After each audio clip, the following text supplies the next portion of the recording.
de estudos na Singular University com vários especialistas de diversas áreas sobre como as tecnologias exponenciais vão impactar na sua sociedade no futuro, eu percebi que para encontrar a melhor solução, você precisa primeiro entender realmente o problema. É por isso que em 2018, após 5 meses de preparação, eu fui para a Antártida para entender realmente o que é o Climate Change. Esse é o meu diário de bordo. Bem-vindo!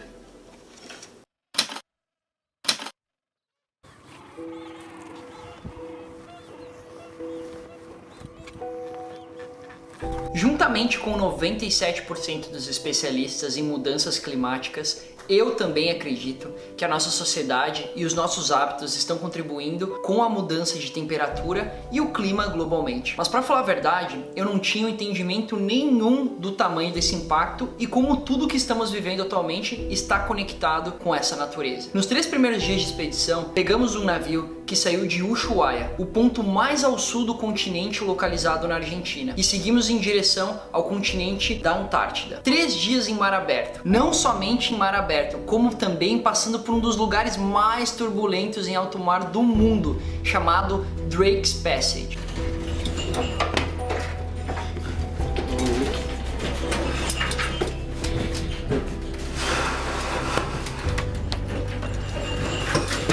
Ironicamente ou não, turbulento como as mudanças climáticas que estávamos aprendendo dentro do navio com alguns especialistas que o Robert Swan trouxe para a expedição. A gente viu com muitos especialistas lá que é difícil mensurar na nossa mente o tamanho desse impacto, mas com alguns números dá para entender um pouco melhor. Imagine a quantidade de energia gerada por 400 mil bombas atômicas, similares à de Hiroshima, utilizada na Segunda Guerra Mundial. Agora, imagine essas bombas juntas, explodindo a cada 24 horas, 365 dias ao ano. Essa é exatamente a quantidade de energia criada por seres humanos que está acumulada em formato de poluição na nossa atmosfera. O futuro próspero virou um presente caótico. As mudanças climáticas já não são mais mudanças, são realidades. O verão, que costumava ter normalmente a mesma temperatura a cada ano, agora apresenta ondas extremas de calor com uma frequência 15% maior do que os anos 80, com algumas regiões do planeta já vivendo essa realidade onde é quase impossível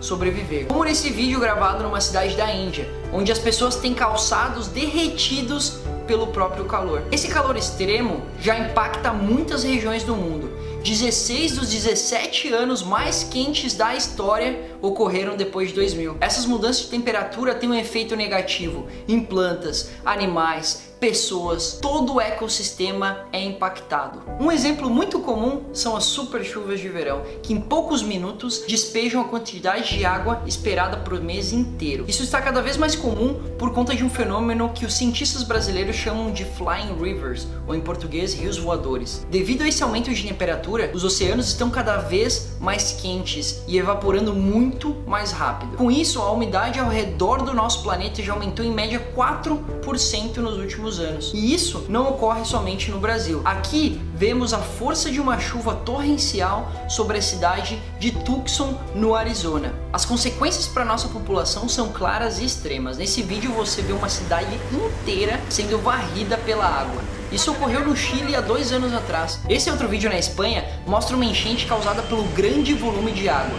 Nessa ocasião, as pessoas tiveram pouco tempo para se salvar antes do estrago maior. No Brasil, quando ligamos o noticiário, é como se fosse um filme sobre o fim do mundo. Enchente, deslizamentos de terra, secas, ciclones tropicais, queimadas, desastres que parecem não ter fim. Olhem só esse gráfico. Aqui temos um pouco de noção da profundidade desse abismo. Podemos ver que a quantidade de grandes catástrofes ao redor do mundo vem aumentando com o passar dos anos, assim como nossa produção de CO2. Mudanças climáticas cada vez mais têm um impacto muito grande no cenário geopolítico. Por exemplo, a grande seca que começou na Síria em 2006. Essa seca destruiu 60% das plantações, matou 80% dos animais vivendo em áreas rurais e, consequentemente, fez com que 1,5 milhões de pessoas tivessem que deixar as áreas rurais e irem para a área urbana, que já estava superpopulada e sofrendo com outros 1,5 milhões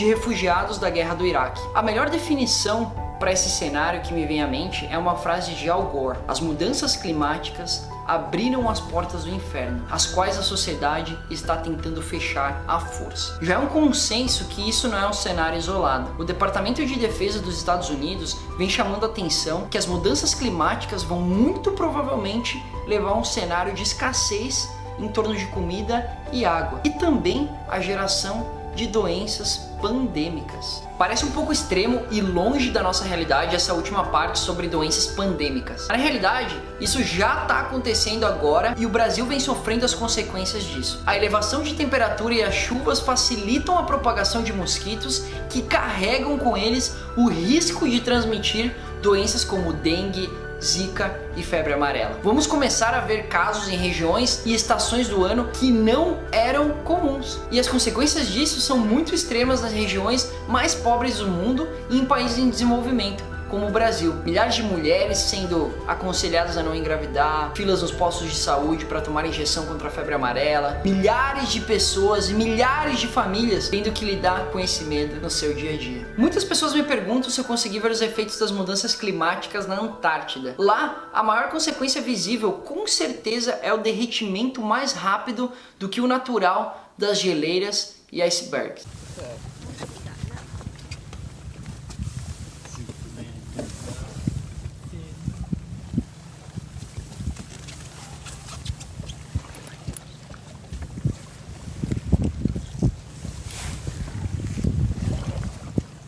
Mas para mim, fica claro que a melhor forma de observar esse processo é olhar ao redor do nosso mundo. Por exemplo, esse vídeo mostra o que começou a ocorrer frequentemente em Miami. Peixes e jacarés nadando nas principais ruas da cidade. E isso não é provocado por chuva não. Isso é um mar que avança cada vez mais em épocas de maré alta. Isso tudo que vimos tem um impacto enorme na economia mundial. O Fórum Econômico Mundial, em 2016, destacou que o climate change é a principal ameaça para a nossa economia. E realmente, o custo é muito alto, como podemos ver nessa imagem.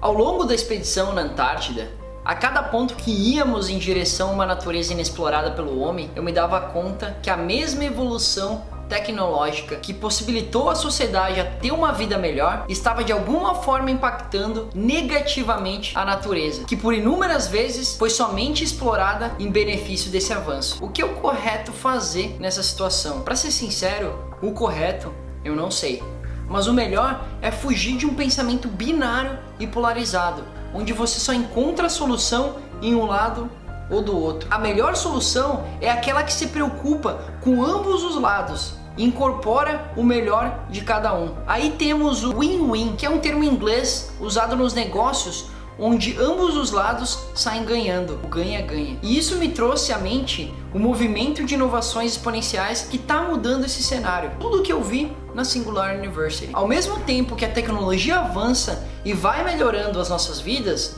ela faz parte de um ciclo, de uma cadeia, onde entendemos que a natureza e os recursos naturais completam um circuito perfeito.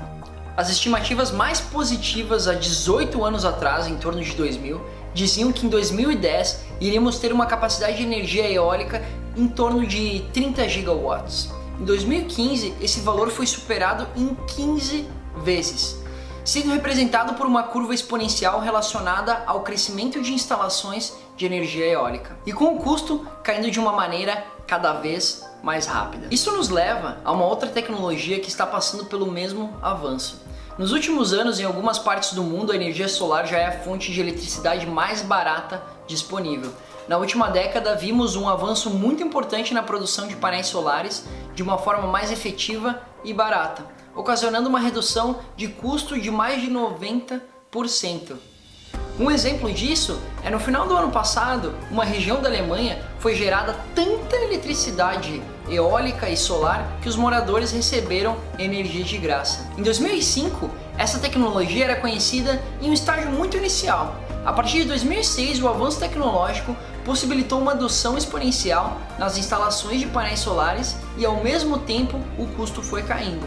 Essa combinação de energias renováveis está nos levando para um novo patamar, onde a tecnologia é mais barata, mais efetiva e com impacto mínimo na natureza. Isso já é uma realidade em muitos países que entenderam essa nova dinâmica. Hoje, 2/3 de toda a energia gerada é renovável. Um exemplo disso é aqui nos Estados Unidos. Recentemente, mais de 100 indústrias movidas a carvão foram canceladas ou aposentadas, sendo substituídas por fontes de energia mais limpas, levando os Estados Unidos a atingir uma marca de 3/4 de toda a energia gerada vindo dessas energias renováveis. O sistema de transportes colabora com uma grande parcela dos gases poluentes que são emitidos na nossa atmosfera. Em torno de 15% do total de emissões vem dos transportes. Junto nesse jogo, hoje o petróleo é a terceira maior fonte de energia global, em um sistema econômico e político com raízes implantadas por muitas empresas poderosas, tanto estatais como privadas. Um mercado muito difícil de mudar, pois envolve grandes corporações. A única forma de romper com esse sistema seria somente se tivéssemos uma alternativa mais vantajosa, que seria impossível insistir com o petróleo. A boa notícia é que isso está começando a ocorrer. Hoje, carros elétricos representam somente 1,3% de todos os carros vendidos mundialmente. Mas especialistas fizeram uma estimativa que, com o atual crescimento, em 12 anos, mais de 80% de toda a frota automobilística será elétrica. Ou seja, sem utilizar petróleo, com carros mais confortáveis, eficientes e sem emissões poluentes. À medida que a adoção cresce exponencialmente, todas as empresas automobilísticas estão desenvolvendo modelos elétricos nos principais mercados do mundo. Isso nos mostra que as empresas já estão se adaptando muito mais rápido. Caso contrário, as mesmas empresas que hoje dominam o mercado, amanhã podem falir, como vimos com a Blockbuster versus Netflix, Kodak versus câmeras digitais e inúmeras outras. Nessa equação tecnológica, podemos incluir o avanço da inteligência artificial, que nos levará a um cenário onde a população talvez nem precise ter um carro, pois seria tão mais barato ter um Uber elétrico e sem motorista do que comprar um carro a gasolina.